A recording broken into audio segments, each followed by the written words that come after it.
Scott. How are you? So, back in action this weekend, 4 potential debutantes. You must have been very impressed in the camp. They've gone really well.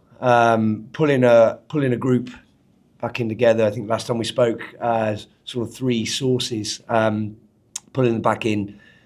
It's time frames are reasonably tight and going into quite an exciting opportunity against Australia. So look, they've come in. They've learned really quick. Both pulling a group back together and sort of bouncing off each other's characters and sort of learning how we want to play. And a year on from your first camp as well, what are the biggest differences you've seen in the same figures that were there last September as well to now? We're coming at a higher start point. The entry level of what players can do, what they can put out in a park. There's a whole piece a year ago about, well, here's an identity that we want to associate with, want to be known for, and now we're kind of at a point where a vast majority of the group know that, understood it. Some new entrants into the group, some of the youngsters that have come up through. We've been able to have a few weeks in with them before as part of the centralised programme. Sevens girls had heard all about it. So everyone's been sort of pretty keen just to get on the pitch really, and they've heard it and just want to experience it. And look, it's been pretty fast, but it's been thoroughly enjoyable this far. And a big test against Australia. They are off the back of a heavy defeat against New Zealand. But what sort of threat do you think they might bring? Is it something different than we've seen in Six Nations? Look, they're a good team.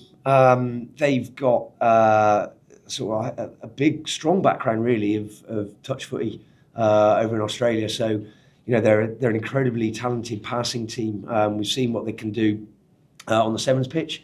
Probably didn't get the result they wanted to in the Olympics, but we know over a long period of time they've been right up there.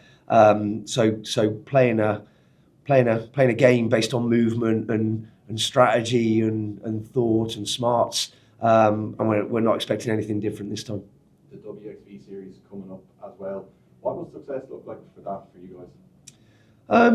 Part of where we'd got to, probably if you look at the Six Nations, some of the Tier 1 nations, our performances weren't what we aspire to be by the time we get to the World Cup next year. So there's a big part of this is about taking a big step forward.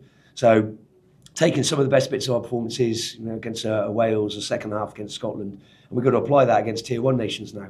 So look, do we want to win? Yeah, we've always said we won't be frightened of saying that we want to win. But realistically, we'll go after performance. Realistically, we want to be further ahead than we were. And look, if we can get over there and produce a winning performance, then that'd be brilliant.